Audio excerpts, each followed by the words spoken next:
বউ, আমার না আজকাল একটা সমস্যা হইতাছে। বলো কি তোমার সমস্যা হচ্ছে আর তুমি আমাকে এখন বলতেছো? আসলে বউ, এই ব্যাপারটা তোমাকে যে কিভাবে বলি, তুমি যদি আবার খারাপ ভাবে নাও। ছি ছি, তুমি আমাকে এই চিনলে?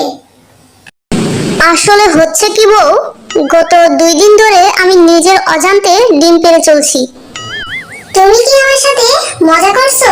ডিম তো হাঁস মুরগি পারে, আর তুমি তো একটা শিয়াল। বোকা পেয়েছো আমাকে। বউ, বিশ্বাস করো, আমি সত্যি বলছি। আমি একদম তোমার সাথে মজা করছি না। আচ্ছা ঠিক আছে, আমি তোমার কথা মেনে নিলাম। এখন তোমার ওই ডিমগুলা দেখাও তো আমারে। ঠিক আছে বউ, ঘরে আসো, দেখাচ্ছি তোমাকে। এই যে দেখো বউ, আমি এই 2 দিনে এই 2টা ডিম পেড়েছি, দেখেছো? আর এই ডিমগুলা অনেক বড় বড়। এ আল্লাহ, এটা আমি কি দেখছি? সত্যি সত্যি তো ডিম। কেউ জানতে পারলে তো এই জঙ্গলে আমাদের মান সম্মান কিছুই থাকবে না। বউ, তাহলে এখন কি করব বলো তো? কেউ জানার আগে তুমি ডিমগুলা নিয়ে দূরে কোথাও ফেলে দিয়ে আসো, আর ডিমগুলা বেগে করে নিয়ে যাও, কেউ যেন না দেখে।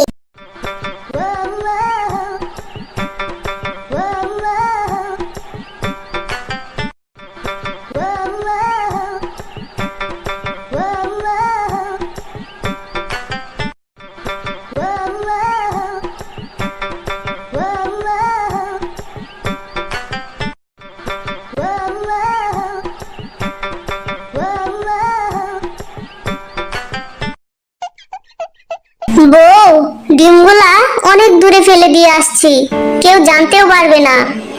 আচ্ছা আচ্ছা, ঠিক আছে, আমার বড় উপকার করে দিয়েছো। এইবার যাও, গিয়ে ঘুমাও। এই অকর্মার বেটি, এখনো পড়ে পড়ে ঘুমাচ্ছিস? তাড়াতাড়ি ঘুম থেকে উঠ। আরে বউ, সকাল না হতেই চিল্লাচিল্লি শুরু করে দিয়েছো। আরে তুই আগে উঠ, উঠে দেখ তুই আজকেও ডিম পেড়েছিস। বউ, আমার এই ডিম পাড়া অভ্যাসটা যাচ্ছেই না, কি যে করব এখন। জঙ্গলের সবাই ঘুম থেকে ওঠার আগে ডিমগুলা ফেলে দিয়ে আসোই।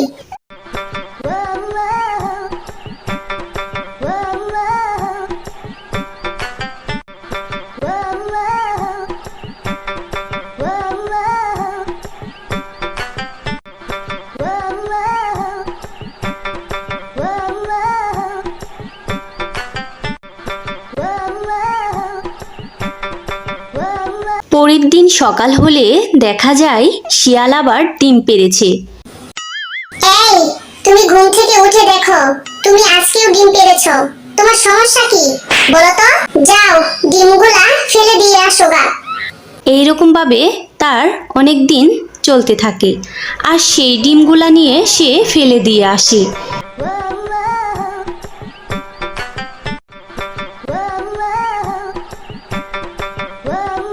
এইরকম ভাবে অনেক দিন যাওয়ার পরে শিয়াল একদিন মানুষের নজরে পড়ে যায়। তারপর মানুষেরা তার বাড়িতে আসতে থাকে। শেফালি, ও শেফালি, বাড়িতে আছো? হ্যাঁ, কে আসছো? বলো, কি বলবা? আগে তোমার সাথে কিছু ইম্পর্টেন্ট কথা আছে। একটু একটু বাইরে বের হয়ে আসো তো। হ্যাঁ বলো শুনি, তোমার কি এমন ইম্পর্টেন্ট কথা যার জন্য আমাকে বাইরে বেরিয়ে আসতে হলো? শুনো, আমার মনে হয় তোমার স্বামীর অন্য জায়গায় চক্কর চলছে। আপনি কিসের ভিত্তিতে আমার স্বামীর উপর এইরকম দোষারোপ দিচ্ছেন? আপনার কাছে কোনো প্রাপ্য প্রমাণ আছে কি? আগে তোমার স্বামীকে আমি প্রত্যেকদিন সকালে দেখি থেকে যেন বাড়িতে আসে। দূর মিয়া, চুপ করেন তো। এই জন্যেই বলে মানুষের ভালো কথা বলতে নেই, ভালো কথা বললে খারাপ মনে করে।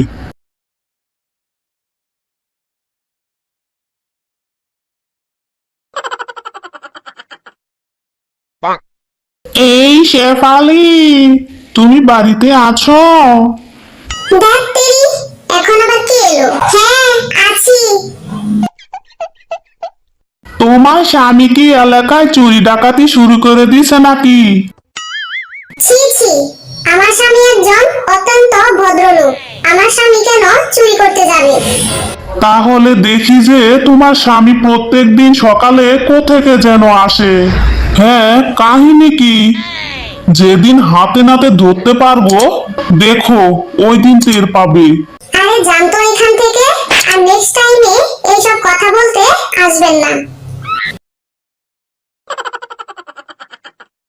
শোনো, লোকজন তোমাকে অলরেডি সন্দেহ করা শুরু করে দিয়েছে। তোমার জন্য এটাই ভালো হবে যে আমি তোমাকে বের করার আগে তুমি নিজে থেকে বাড়ি থেকে চলে যাও।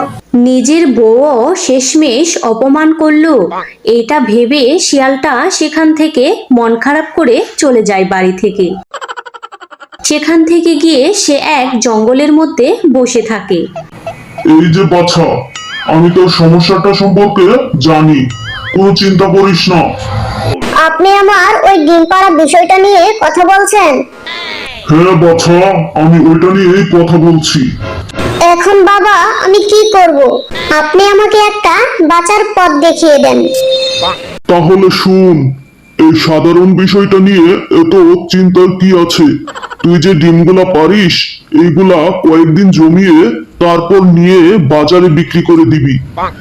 এতে তোর কিছু টাকা ইনকাম হবে আর সমস্যাটাও সমাধান হবে।